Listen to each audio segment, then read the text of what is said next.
Putra Presiden Prabowo Subianto, Prabowo Hedi Prasetyo atau biasa dipanggil Didit, menemui Presiden ke-7 RI Joko Widodo di kediamannya di Solo, Jawa Tengah.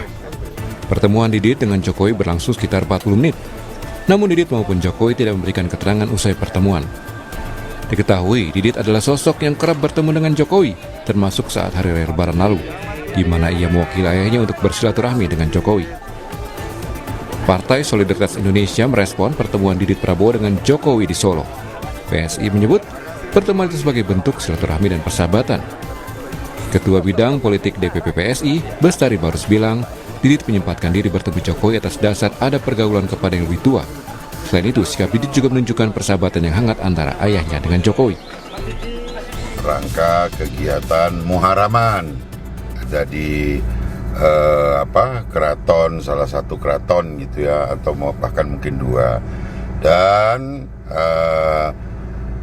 menyempatkan diri untuk mampir gitu sowan ke Pak Jokowi, ahmi kepada yang lebih tua, dan tentu didasari oleh bahwa Mas Didit ini paham betul bahwa persahabatan antara ayahanda beliau Pak Prabowo Subianto, presiden kita, dengan Pak Jokowi, presiden ke-7, itu adalah persahabatan yang tulus dan yang baik. Di sisi lain, putra Jokowi yang juga wakil presiden RI, Gibran Rakabuming, mengunjungi dua sekolah yang berada di Kabupaten Ende, Nusa Tenggara Timur. Namun ada yang berbeda. Gibran mengajak sejumlah mahasiswa untuk melihat langsung urgensi makan bergizi gratis yang berbeda antar kawasan perkotaan dan wilayah terdepan, tertinggal, dan terluar. Mahasiswa yang diajak ikut terbang bersama Gibran dari Jakarta. Menurut Gibran, desakan agar MBG di stop dalam demonstrasi perlu dipikirkan ulang, karena program ini berguna bagi masyarakat dan harusnya tetap dilanjutkan terutama di wilayah 3T. Tadi sudah saya sampaikan kepada para guru, orang tua murid, bahwa MBG ini sangat dinanti, sangat bermanfaat, terutama di area 3T. Jadi sekali lagi teman-teman media, ke depan akan terus kita perbaiki agar lebih tepat sasaran dan yang namanya praktek-praktek korupsi agar tidak terjadi lagi. Giat Gibran bersama mahasiswa dan pertemuan Jokowi dengan putra Presiden Prabowo terjadi di tengah maraknya aksi unjuk rasa di sejumlah daerah, menuntut perbaikan ekonomi. Namun menurut analis politik Unair, Airlangga pribadi, pertemuan itu tidak akan ada artinya jika pemerintah tidak merespon tuntutan yang disampaikan dalam aksi mahasiswa. Kalau persoalan ini, saya pikir bahwa pemerintah itu masih belum paham, salah alamat merespon isu yang sedang muncul sekarang. Apa itu? Sebetulnya yang menjadi persoalan itu adalah bagaimana pemerintah dengan cermat dan mengevaluasi diri melakukan koreksi terhadap apa yang telah dilakukan dan mendapatkan respon yang tidak baik oleh pasar ataupun oleh publik. Jadi ini bukan soal konsesi atau kemudian komunikasi antar elit.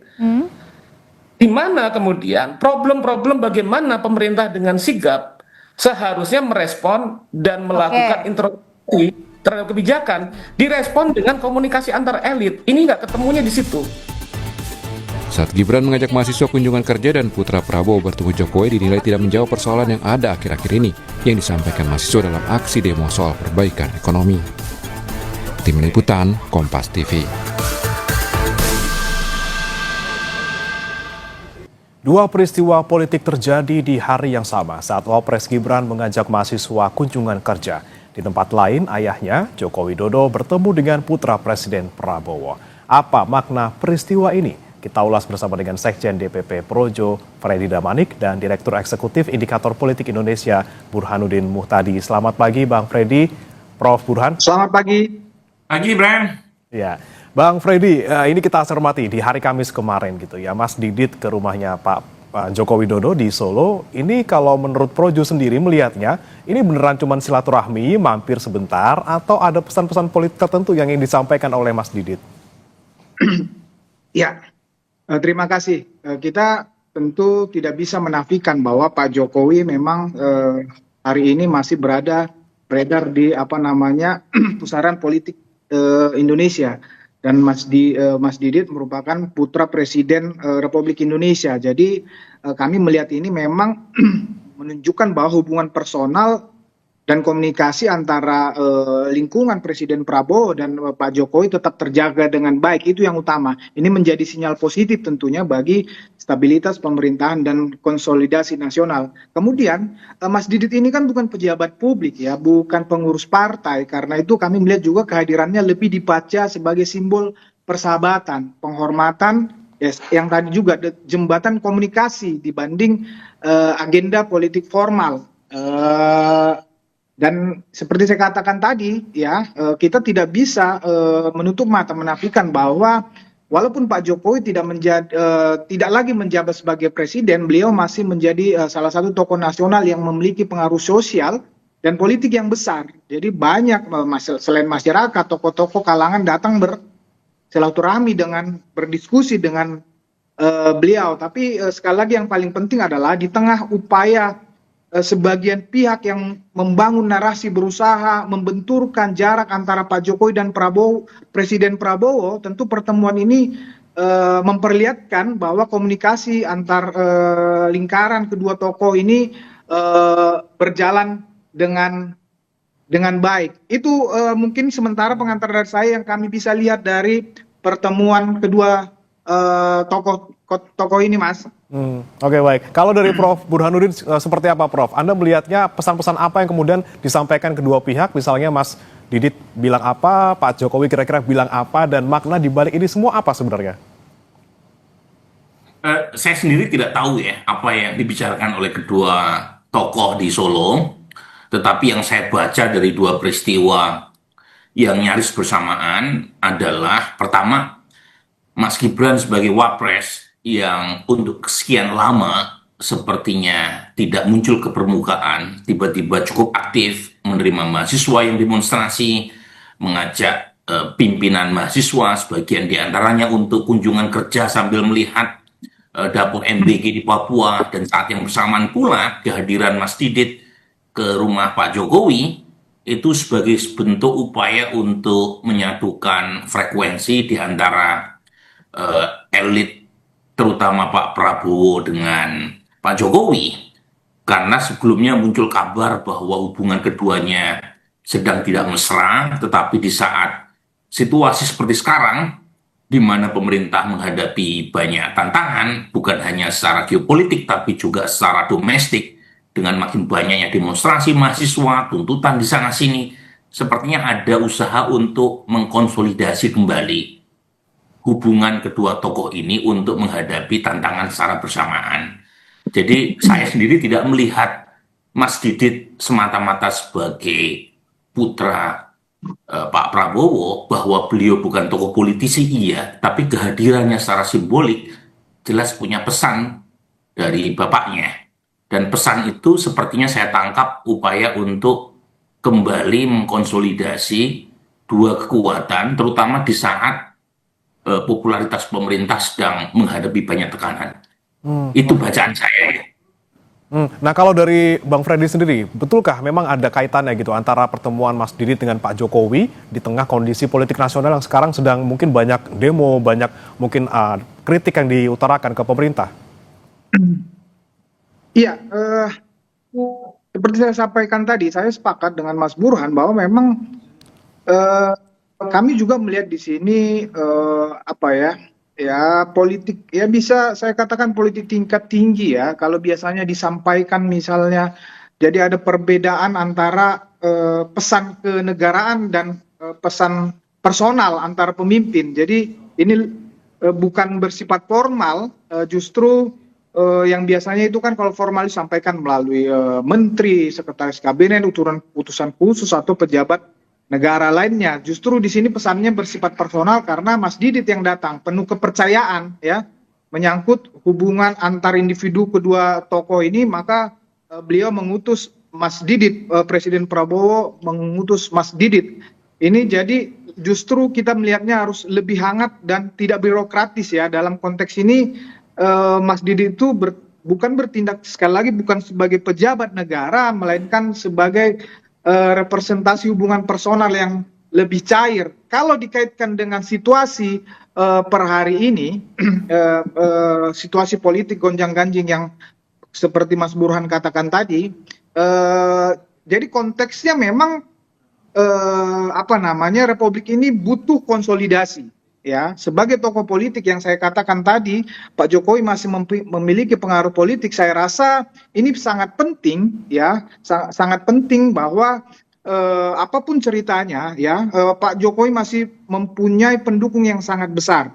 Dan ini Presiden Prabowo perlu memberikan citra bahwa memang hubungan baik kedua tokoh ini masih sangat terjalin dengan baik. Oleh karena itu ini sangat penting menjawab, bukan berarti ini menjawab persoalan utama dari tuntutan-tuntutan teman-teman mahasiswa, tetapi ini bisa menunjukkan kepada masyarakat bahwa setidaknya kepada pendukung Pak Jokowi bahwa hubungan kedua tokoh ini masih sangat baik, dan itu sangat penting untuk konsolidasi dan persatuan nasional tentunya dengan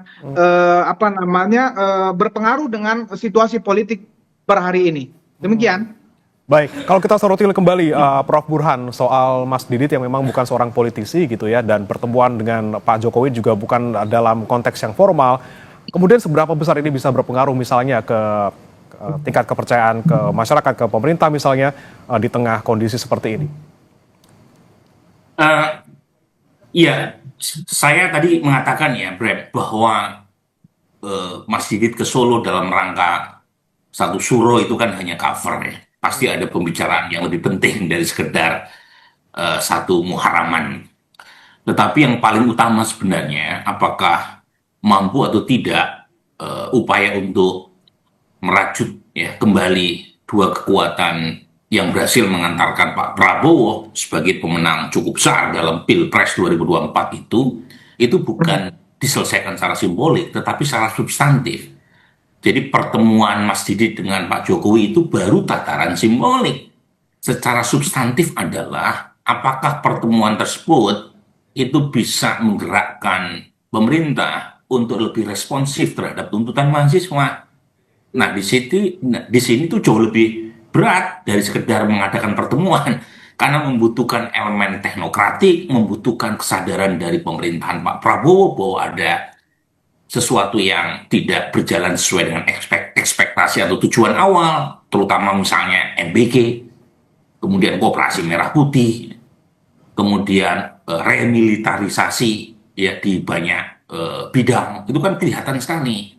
Dan menurut saya perlu ada upaya koreksi, terutama misalnya poin-poin yang memicu demonstrasi mahasiswa begitu masif dalam beberapa hari terakhir.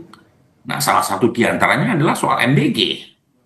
Nah, di situ perlu ada pengakuan dari pemerintah bahwa ada something wrong. Dan itu bisa terlihat misalnya dalam soal penangkapan mantan pimpinan BKN. Itu menunjukkan ada aroma tidak sedap dalam kasus pelaksanaan MBG. Yang kedua, tata kelolanya harus dibenahi secara total. Bahwa sekarang sudah ada moratorium untuk pendirian SPBG, kemudian sudah ada upaya untuk koreksi dalam, iya, tetapi menurut saya di tengah tekanan fiskal yang cukup kuat, mungkin pemerintah perlu segera untuk melakukan audit total, termasuk ya memberikan MBG hanya pada wilayah yang betul-betul memerlukan, yang lebih targeted, bukan universal.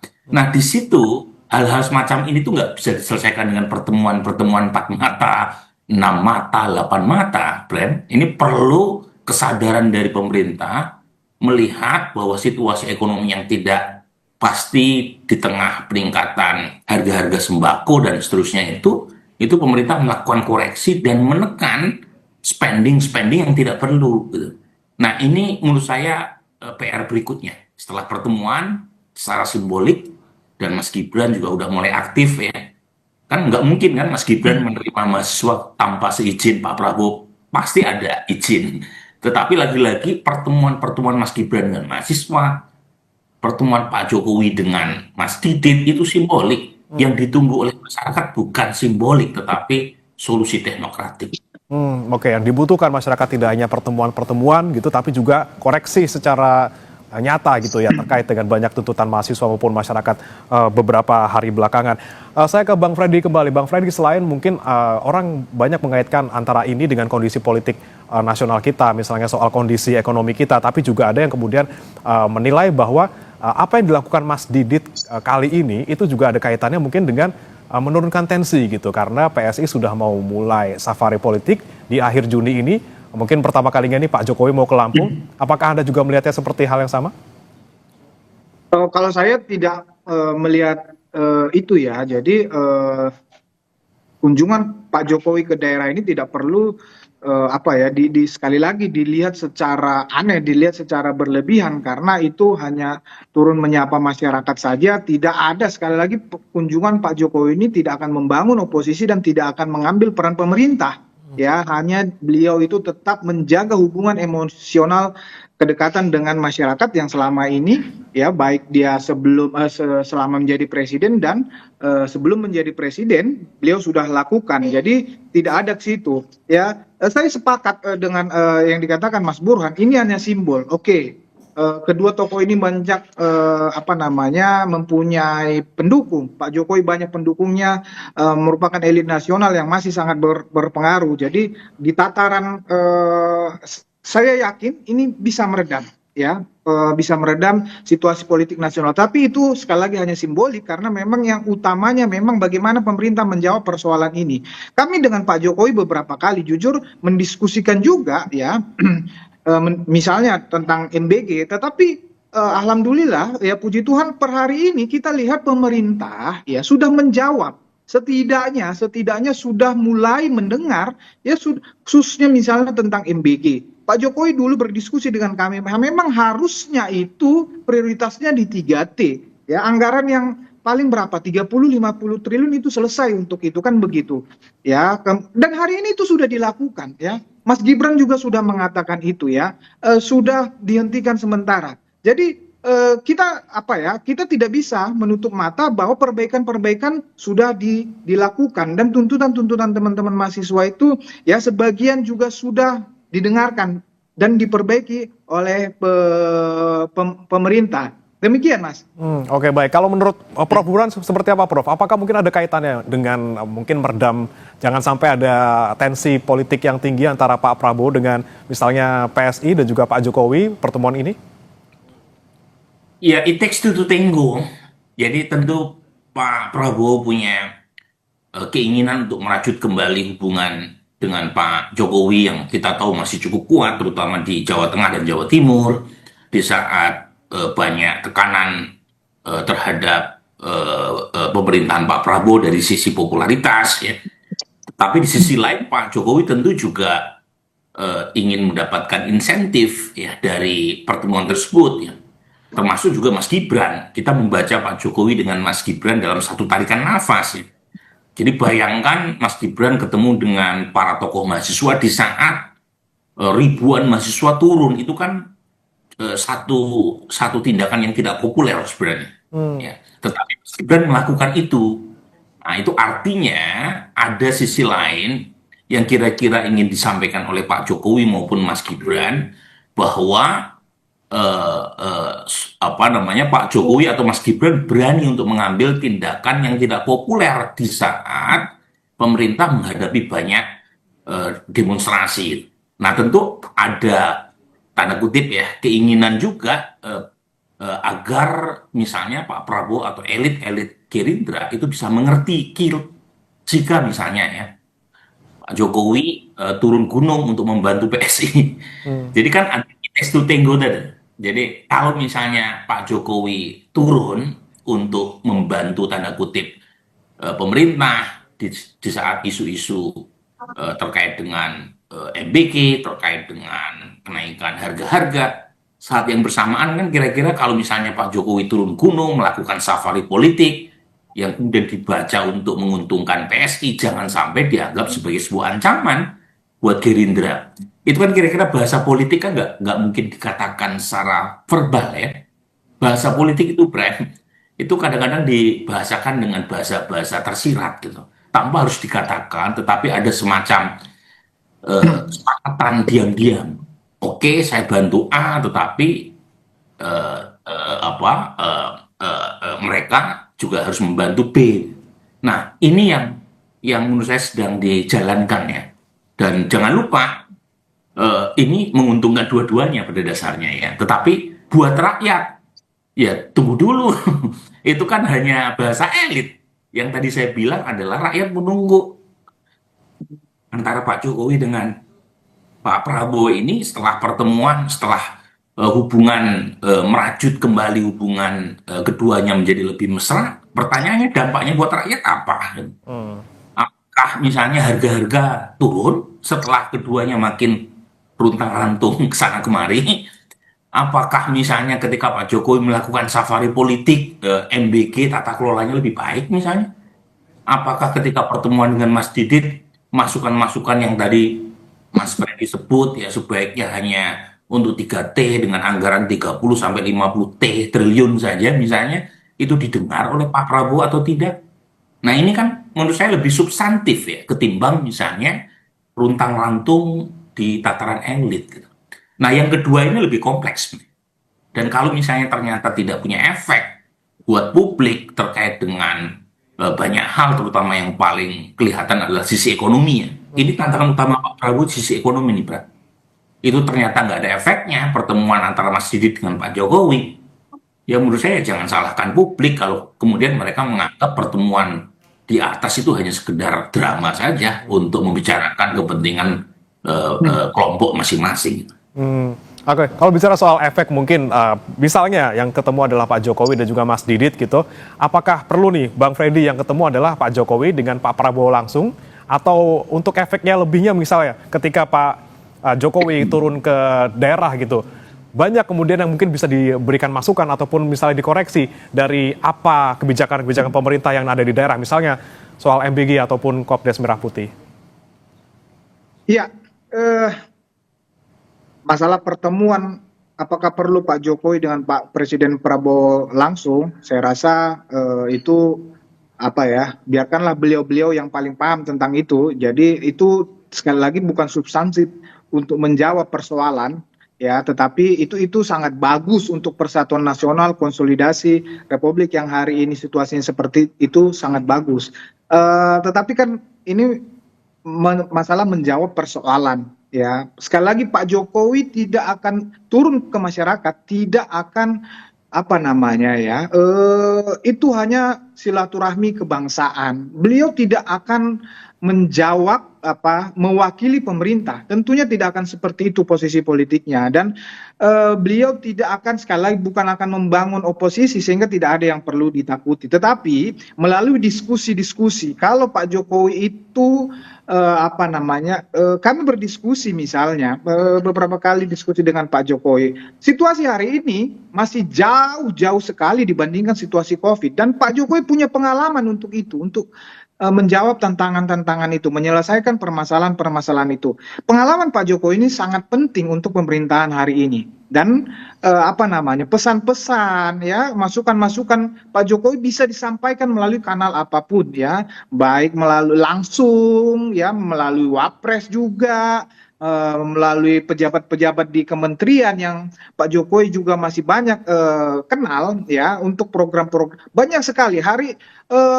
Masyarakat, tokoh-tokoh yang datang ke Pak Jokowi di Solo itu banyak sekali yang menyampaikan memang keluhan-keluhannya, baik tentang situasi yang mereka hadapi, ya, tentang MBG, tentang Koperasi Desa Merah Putih ini banyak sekali, ya.